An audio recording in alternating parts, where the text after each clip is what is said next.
መልካም ስሜ አለቃ ኃይሌ ይባላለሁ። የንፋስ ስልክ ላፍቶ ክፍለ ከተማ ወረዳ 15 ንግድ ጽህፈት ቤት ኃላፊ ነኝ። ስሜ ሙሉቀን ጥላሁን ይባላለሁ። የንፋስ ስልክ ላፍቶ ክፍለ ከተማ ወረዳ 15 ህብረት ስራ ጽህፈት ቤት ኃላፊ ነኝ። ምናልባት ያው የቀጣይ መጪውን የገና በዓል ምክንያት በማድረግ እንደ ተቋማችን ወይም ደግሞ እንደ እናት ሸማች ማህበር ለማህበረሰቡ በቂ የሆነ የበዓል አቅርቦት አቅራቢዎች ጋር ተያይዞ ቅድሚያ ዝግጅት አድርገናል። ዝግጅት ስናደርግ አቅራቢዎችን አጠቃላይ ጠርተን ዋጋ ጋር ተያይዞ የምርት አቅርቦት ክምችትን ማነሻ በማድረግ ለበዓሉ አስፈላጊ ነገሮች ምንድናቸው የሚለው ነገር ቅድሚያ ለየን።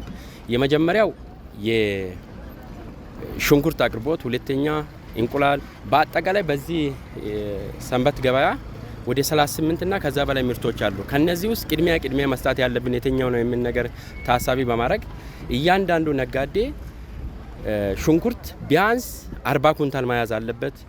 ድንች 40 ኩንታል መያዝ አለበት። ቲማቲም እንደዛው 30 ኩንታል መያዝ አለበት። እንቁላል አቅራቢ ከ15,000 እስከ 20,000 እንቁላል በፍሬ ደረጃ ማምጣት አለበት የሚል ነገር የጋራ አድርገን በዚህ መልክ ያው አቅርቦቱ የተሻለ እንደሆነ ታሳቢ በማድረግ ዋና የሚባሉ የኢንዱስትሪ ምርቶች ገብተዋል። ገናም ደግሞ የሚመጡ እየገቡ ያሉ አሉ። በዋናነት በአሁኑ ሰዓት ገብተው ለማህበረሰባችን አገልግሎት እየሰጡ ያሉ ዘይት፣ ዱቄት፣ መኮረኒ፣ ፓስታ፣ ሌሎችም ግብአቶች ገብተው ለማህበረሰባችን ቀርበው ተሸጡ ያለበት ሁኔታ አለ። ምናልባት ቀጣይ በዓሉ ሲቃረብ እንቁላልና ሽንኩርት በስፋት የሚገባበት ሁኔታ አለ።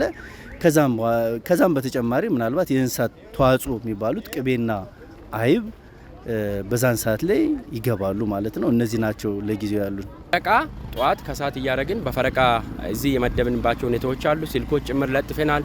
ሲደወል ወዲያው እርምጃ እየወሰድን ነው ያለንበት። ከዛ በዘለለ እያንዳንዱ ነጋዴ በቦርድ ዋጋውን እንዲለጥፍ ዩኒፎርም ለብሶ በመደብ ቁጥር ጥቆማዎች ሲደርሱ ወዲያው እርምጃ እየወሰድን እያስተካከልን አሁን እንደኛ ወረዳ ባለን ግምጋማ አንድም ነጋዴ ዋጋ የጨመረ የለም። ያየን ነበርና የዘይትና እንዲሁም የተለያዩ የጽዳት መጠበቂያ ነገሮች እያየን ነበርና ከዛ ጋር ተያይዞ እንዴት ነው ለህብረተሰቡ ተደራሽ እያደረጋቸው ያሉት እና የቁጥጥር ስራ ምን ይመስላል? ምናልባት ከዚህ ከዘይት አቅርቦት ጋር ተያይዞ የገባ አለ። ቀጣይ ነገ ከነገ በኋላም የሚወጣ አለ። ነገር ግን ለማህበረሰቡ ጧት በአግባቡ የተገኘውን ማህበረሰብ የዘይት ክፍፍል እያደረግን ነው። በአግባቡ ማህበረሰቡ ቅድም ያያችሁት ሰዎች ናቸው ዘይት እየወሰዱ ያሉ። ስለዚህ ችግር የለም።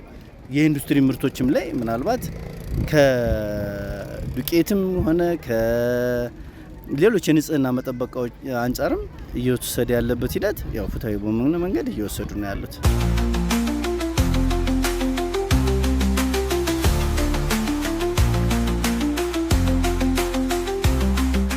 ያስተዋውቁልኝና አሁን ያው የዛሬ የገና በዓል ማስጀመሪያ ባዛር ከትናንት ተጀምሯልና ከሱ ጋር ተያይዞ አቅርቦቱ ምን ይመስላል ከበዓል ጋር እና ደግሞ እንዴት ነው ዋጋው ተመጣጣኝ ነው ወይ? ስሜ ስንታየሁ አሰፋ እባላለሁ። የወረዳ 15 ነዋሪ ነኝ። ገበያው በጣም ጥሩ ነው። የገና አቅርቦቱም ጥሩ ነው። ዋጋው ተመጣጣኝ ነው። ለውጥ የለም። ጥሩ ነው የሚሸጡት። ከፍም አላለብንም። ጥሩ ነው። በጣም ቆንጆ ነው የሚሸጡት። እንዴት ነው ከበዓል ጋር ተያይዞ ያለው አቅርቦት ምን ይመስላል?